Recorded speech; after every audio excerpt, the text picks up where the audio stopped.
What is up, gamers? It is me, your favorite employed YouTuber, finally back at it with episode 4 of the King Gizzard and the Lizard Wizard deep dive. I'm not going to lie, I got a little burnt out. Sorry to all my loyal viewers for disappointing you. It won't happen again. It probably will happen again. Today we are going to cover 4 albums, right? I promised 4 albums. We've got Murder of the Universe, Sketches of Brunswick East, Polygon Wanaland, and Gumboot Soup. Murder of the Universe, this album was mind-blowing. Not because it was like really good, like I liked it. It was really good, but because of what it was. It's like this 3-part rock opera, which is just kind of insanity, to be honest. I'm not going to go into each and every song on this album. I'm going to basically just talk about the story as a whole. The first act is called, I think, like the Tale of the Altered Beast. It talks about this person, this human who discovers a like a mythical hybrid beast that is called like the Altered Beast. Basically, what happens is this human, this guy, he becomes more and more attracted to the idea of becoming altered, which is kind of like forbidden. It kind of goes back and forth between the human and the actual altered beast itself, which is just basically like a murder machine, as it were. This human kind of gets like more and more corrupted and becomes this altered beast. They like merge together to create this new being. And so it just kind of goes crazy on like a murderous rampage kind of thing. But because like the beast absorbs like the human consciousness, it goes insane and dies. That's pretty much the end of it. Crazy, crazy stuff. And the second act is the Lord of Lightning versus the Balrog. This is like the Balrog from like fucking Lord of the Rings. It's a little inspired by Lord of the Rings. So it's like about this like great battle between the Lord of Lightning and the Balrog. Forces of light and dark, with the Lord of Lightning being light and the Balrog being dark. And so it starts out with the Lord of Lightning kind of like going crazy and just causing general destruction and whatnot. And then he like accidentally shoots lightning at a corpse and it becomes the Balrog. And then he's like, well, shit, I fucked up. And so now he's got to fight the Balrog and save the village that he's been terrorizing, basically. And then he leaves. He's like, well, I'm going to stop doing that now and leave. And the third act, and this is like the weirdest one, but also like the most interesting one, I think. So this is called, I think, Hantayumi and the Murder of the Universe. So basically it's about this like a cyborg in like a far digital future, who becomes conscious, doesn't really know what's going on, and like, wants to do what he can, like, and like from a sense of like humanity. And that's interesting. Like the name Hantayumi is like an anagram for humanity.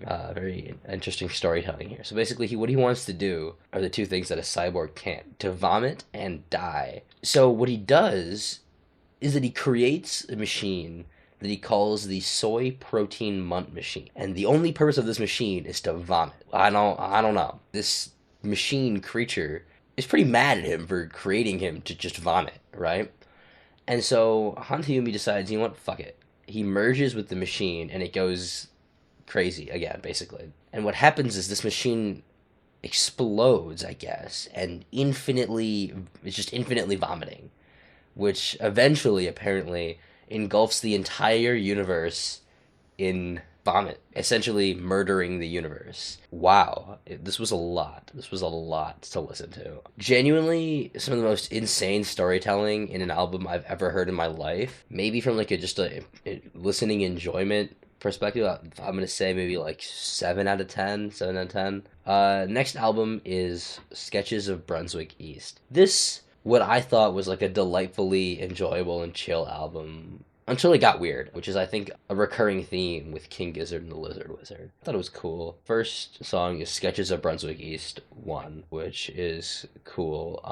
It's just a little, like, instrumental flute intro. And the next song is Countdown to D-Day. Or is it Countdown? I think it's just called Countdown, actually. So it's kind of just clearly alluding to the fact that everything is falling apart. The piano's really cool, and the weird effects go kind of well with the mixing, and like where it like, kind of like bounces between like sides in a really interesting way that I think makes the song a lot better. And then you get to D-Day, which is like counting down to. I have no notes for D-Day. You just gotta listen to it, I guess. Then you have Tezita. This is a cool song. So now we're like fully deep into the Gizzverse, reoccurring songs and music and themes and characters even. So in this song, actually, we come back to one of our characters, Han Tayumi from Murder of the Universe. He's in this, and he's just kind of talking about how he is true perspective and God, basically. I feel like this song just kind of says nothing is as it really is, and reality is an illusion of sorts. Interesting song. I like this. Actually, that reminds me, while we're talking about the Giz verse again, back in Murder of the Universe, connects back to Nonagon Infinity, which is really cool. I liked hearing Nonagon again in later projects because Nonagon is the goat. So after Tezuta is Cranes, Planes, and Migraines. Pretty short song, just like a minute 15. Not a lot going on here. So I'll move on from it. Then we have The Spider. This is an interesting song. Surface level, just a song about friendship with the spider, just hanging out, you know? It's a cool song. Then we have Sketches 2. This song reminded me a lot of, you know, that like really long, like 12-hour album about dementia, where it's like it progressively gets more and more like distorted and weird. It really reminded me of that. What's it called? Like It's Just a Fading Memory or something like that. It really reminded me of that. I tried listening to that some time ago. I couldn't make it more than like an hour in. It's really disturbing. So next we have Dusk to Dawn. Dusk to Dawn Ligon Street. I think that's the full name of the song. Yeah. This is a cool, nice song about the cycle of day and night. Definitely nice to listen to something easy after whatever the fuck Sketches 2 was. So I'm happy about that. Then we had The Book. And so this song kind of confused me. Like from like the perspective of the narrator, I think the book is supposed to like represent his life and how it's like ageless and pageless. I don't really know, a little confusing here. So far I was enjoying the album. Then we have A Journey to Hell, Shell. It's like no lyrics. It's just odd high pitched noises. I did not like this one. I did not like this one. Then you have Rolling Stone. This is another lyricless song, but much more enjoyable than whatever the hell the last one was. Then you have You Can Be Your Silhouette. I liked this song. This is a good song. It had like those tasteful, like acid trippy effects that I kind of liked throughout the song. This one is actually probably my favorite on the album. I really liked this song.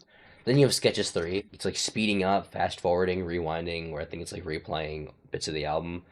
It's kind of like, and then it goes kind of back to like this basic drum and guitar, and then the flute joins in. So that was a good song. Overall, probably a 6 out of 10. 6 out of 10. I'm going to give Murder of the Universe a 7 and Sketches a 6. Next album is, this one is Polygon Wonderland.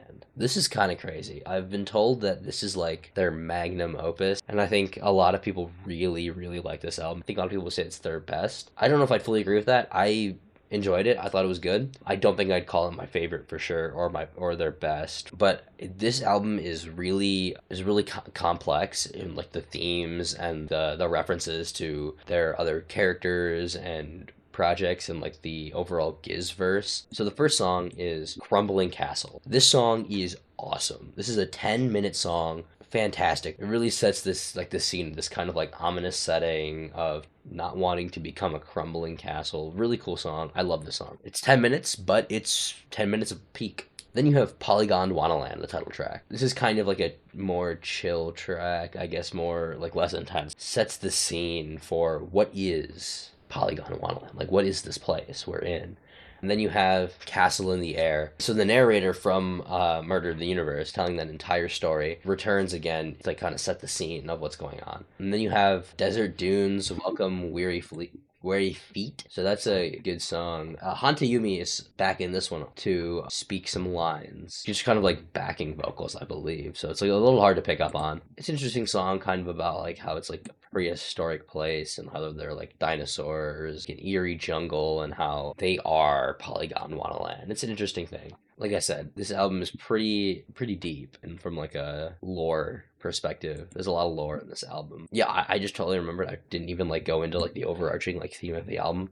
So this album is kind of like the story of like a group of hermits, refugees, whatever, who like live in this castle under the rule of some tyrant, right? Basically, they've decided that they're going to start a rebellion, and this dictator knows that they're attacking, and you know they get their asses kicked. But apparently, like a small number of the rebels are allowed to live so that they can kind of like warn the others. Just kind of be like, oh, rebellion is pointless kind of stuff. But one of them, who is like horribly disfigured, manages to escape or whatever and come back. And so basically, when he comes back, the ruler is like, yeah, you know what? I'm going to give you the secret of my power. It's called the tetrachromacy. And he's like, if I give you this, you'll be able to see again because you're blind and stuff. So basically, what happens is like he becomes consumed with the idea of being altered, just like in Murder of the Universe, right? See how this lore is all interconnected now. Once again, the idea of becoming altered, and basically he gets this power and he becomes a god essentially. Where was I? Inner Cell, right? Inner Cell.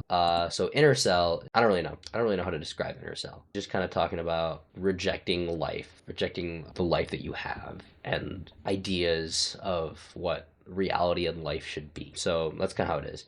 So then you have Loyalty. Loyalty, this is a great song. Kind of like describes the idea of becoming a god. We transition into tetrachromacy, the idea of being something more, something that you can't quite see, something invisible. Which transitions right into Searching. And so Searching is kind of like character that Survivor, who's searching for something that can't be obtained. And so he's granted this power, right? He becomes altered, becomes this machine god kind of thing, you know, Murder of the Universe reference. Hanta Yumi, right? And then you have The Fourth Color, the final song in the album. This song really picks up and shows the character ascending, becoming a god. And this lasts about 2 minutes of ambient noise. In the last minute, it picks up again suddenly. Really cool. Like I said, this is probably their most thought out, lore deep, complex work, I think. Very mysterious album. Unfortunately, I didn't love it as much as I think I should have, but I can really like appreciate all the work that went into it. Like I said, all of the lore that's buried into this album. So with that, I think I'm gonna give it a strong 7 out of 10. Best one quality wise, best one out of the 3 so far. So I'll put it above Murder of the Universe. Final album, Gumboot Soup. This was something. First song is called Beginner's Luck. This is a cool song. All right, guys, like kind of like a chill song about gambling. I love gambling, so I enjoyed this song. Then you have Greenhouse Heat Death, and I thought this was kind of like a cut Polygon Wonderland track, kind of like Tetrachromacy. It was kind of cool. I liked it. And then I found out actually that this album is just a compilation of cut tracks from the last 3 albums. There's like no plot. So after Greenhouse Heat Death is Barefoot Desert, and my notes are this was a song of all time. Next song is Muddy Water. I like this song. This is like a kind of like a cool guitar, some of that light flute work, which I love. Every time they use a flute on any of their songs, I kind of go crazy. Pretty decent lyrics too, just kind of like about being out of place, like a frog in the desert. Good song. I think I liked the themes here. Next song is Superposition. So this song low-key sounds like if Julian Casablancas from The Strokes got his hands on it. It just really sounds like him. I kind of liked it. But yeah, like the whole time I'm just like, this doesn't sound like Giz. It sounds like fucking Julian Casablancas. Then you have Down the Sink. This was mid. This was truly mid. Unexceptional. Kind of sounded like an electronic funk sound to it, which I just did not like. I didn't fuck with it. Then you have The Great Chain of Being. Now, for a song with an awesome title like that, it was not good. It's like a heavy metal song, and I just didn't like it. I just did not like it at all. If I don't like this song, I might not like a future album, which has been said before on this channel, and I ended up liking the album. So we'll see. We'll take this with a grain of salt. Quarters, right? There was a song, oh, if I don't like this, I'm not gonna like Quarters. I ended up loving Quarters. So we'll see. Then we have The Last Oasis. I don't know why they made this. Next song is All Is Known. This is an alright song. I liked the guitar. The themes here are consistent with Tetrachromacy and The Fourth Color. So alright, decent. So to the stronger tracks on Polygon Wonderland. I also like don't know which song corresponds to which album, so I could just be like totally wrong here, but that's just what I got. Next song is I'm Sleeping In. He's sleeping in. He's a tired guy.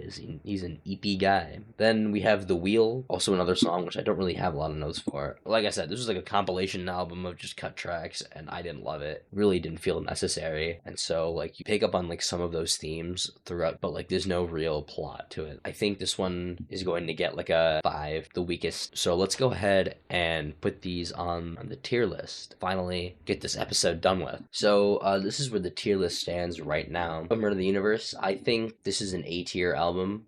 Yeah, okay. You know what? Actually, what I think I'll do is I'm gonna do this here at high B tier. High B tier.